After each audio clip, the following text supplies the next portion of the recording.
And good morning once again, my brothers and sisters. Welcome to another Living Hope Today. Today we find ourselves turning a page, so to speak, in Genesis. We're going into chapter 37. We're about to discover how God uses Jacob's favorite son, Joseph. You know, it'll start out so innocently, and Joseph really doesn't understand the impact of what he's telling his brothers, but bad things are going to happen to Joseph. I mean, really hard things are going to happen to Joseph as we get from here to the end of the book. And we'll talk about them as we get to them, but I just need you to understand that even in the midst of the pain and the suffering that Joseph has to go through, we see that God is building him up into a man of God, into a powerful man of God. God will eventually use Joseph to save the whole nation Israel. It's profound. Nonetheless, we start here today in chapter 37. Here we go. Jacob lived in the land where his father had stayed, the land of Canaan. And what we need to just focus on, again, 36, remember chapter 36? Esau is, he's got a bunch of descendants and he's living in Edom. Well, God didn't promise to give his people Edom. God promised to give his people Canaan land. And so Jacob is right in the middle of where he is supposed to be. All right? And the text wants to refocus us on that very truth, that we're right back in the heart of where God has made his promise. All right, this is the account of Jacob. I find this kind of interesting. Here it is, 37:2. The account of Jacob is about to be described to us. But now what do? We start talking about Joseph. It's interesting how the text brings us to the fact that God is leading Jacob even through the turmoil of Joseph. Here we go. Joseph, a young man of 17. Okay, what does that tell us? Maybe a little bit naive about how the world works. You remember, before we go forward, Joseph comes from who? He's Rachel's firstborn. Okay, Jacob has had all these sons. All right, Leah's had 6 of his sons. Zilpah, the maidservant, had a couple. Bilhah had a couple. Rachel finally comes along, bringing up the rear with Joseph, and then she dies, giving birth to Benjamin. Remember? Okay, so we know that Joseph has a special place in Jacob's heart. Why? Because Joseph is the son born to the wife that he loved the most, Rachel. Okay, sorry, little dovetail there. Well, here we go. Young man of 17, what's he doing? He's tending flocks with his brothers, the sons of Bilhah, that was Rachel's maidservant, and the sons of Zilpah, that was Leah's maidservant, his father's wives, and he brought their father a bad report about them. And there's nothing like getting ratted out by your little brother, right? It doesn't really even tell us what he told him, what he told his dad about what his brothers were doing. He just came in and complained about his brothers. This is not the way to pursue family unity, okay? So first thing we find out about Joseph is he's willing to tell the truth about his brothers. And now the text brings us to the fact I just mentioned. Now Israel loved Joseph more than any of his other sons. And we just talked about why. Because he had been born to him in his old age. All right, that's one thing, sure. But the other thing to keep in mind, he was born to Rachel. That's really important, all right? And so what does Jacob do? He made him a richly ornamented robe. Okay, so now we've got Joseph ratting out the brothers, and now he's showing up in a very fancy outfit that his dad has given him. His dad didn't give it to anybody else in the family, just to Joseph. That again is a recipe for strife in the family. Well, here we go. When his brothers saw that their father loved him more, all right, Dad always loved you best. Oh, that's trouble. He loved him more than any of them. What do they do in response? they were mature and they learned how to get along with their little brother. No, wait, they hated him and they couldn't speak a kind word to him. Okay, Joseph is ostracized from the brotherhood. Why? Because he's the father's favorite.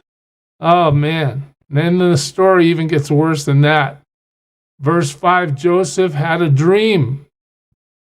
Okay, here we go. When he told it to his brothers, what happens? They hated him all the more. Okay, so Dad likes you best. You're ratting us out to Dad when we're not doing the right thing. Dad gives you the good coat that he made special for you. He didn't give us anything. And now you're telling us a dream that's against us. Well, he says it to him. Listen, he said to them, listen to this dream I had. Here it comes, verse 7. We were binding sheaves of grain out in the field when suddenly my sheaf rose and stood upright, while your sheaves gathered around mine and bowed down to it. Wow, you guys, I dreamt this dream. Okay, I already told Dad you guys are rotten, and Dad likes me best, and Dad gave me that coat, and now I'm going to tell you about my dream. You guys are bowing down to me. Oh man, the brothers don't like that. Here it comes. His brothers said to him, do you intend to reign over us? Will you actually rule us? Now remember, this is the little brother coming to them with this dream. And what does the text keep bringing us back to? Anytime you're reading a narrative story, the author can put in any detail he wants, right? The sky was blue, we had fish for dinner. I mean, whatever the author wants to put in there, that's what they want to emphasize as they tell us the story. What does this author keep telling us over and over?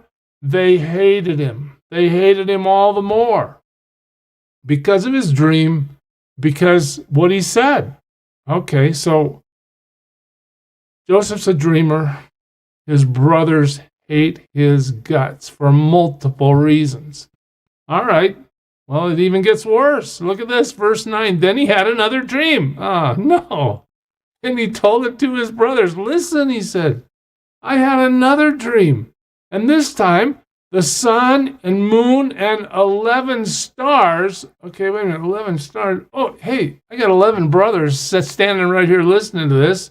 It probably means you guys. The moon, the sun and moon and 11 stars were doing what?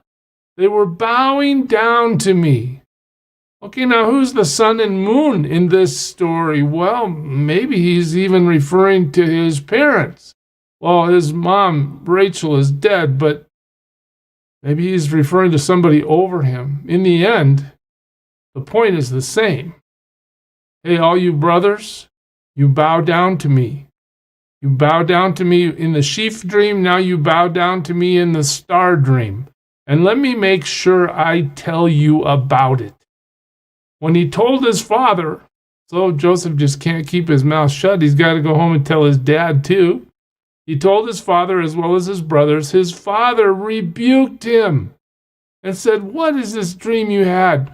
Will your mother and I and your brothers actually come and bow down to the ground before you? Joseph, who do you think you are? And again, Joseph's talking to his father, the patriarch.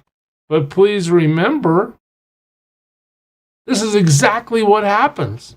By the time we get to chapter 50 in the book of Genesis, all these people have come and bowed down to Joseph. And we'll pursue that story as the text brings us to it. But God's giving Joseph these dreams, and these dreams aren't just out of nowhere. These dreams are based in what God will do as time passes.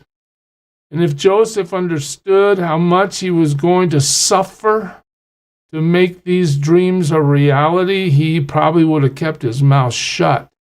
But he's 17. He's just telling them what happened. Why should they be mad at me? I'm just telling them the truth.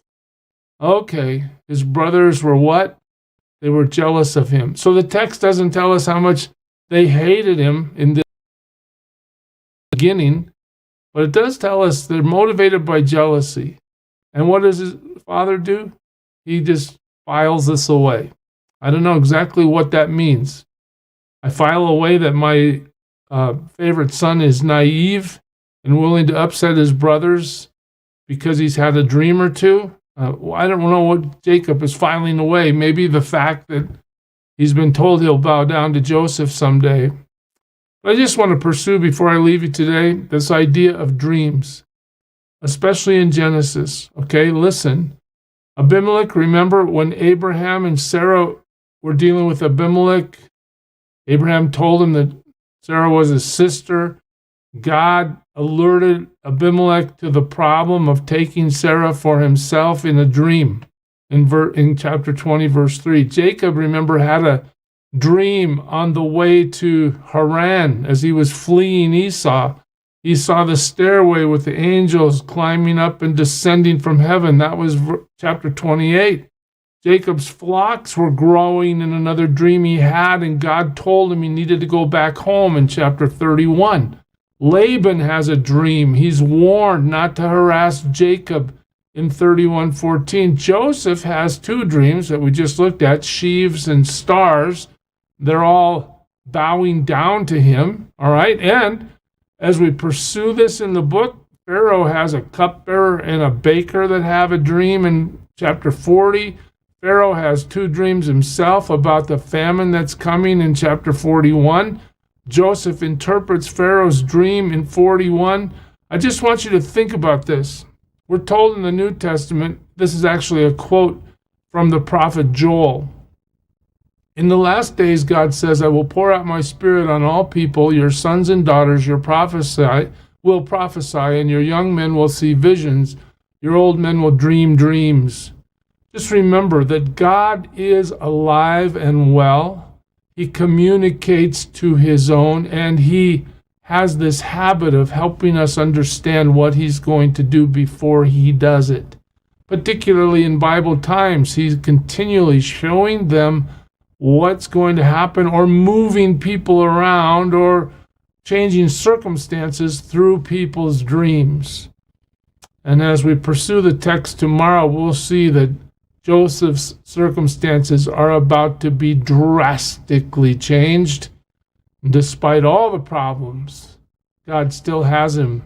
God's still working out his plan through him, and God's still going to show his mercy and his love and his grace to Joseph's whole family through the suffering that Joseph endures.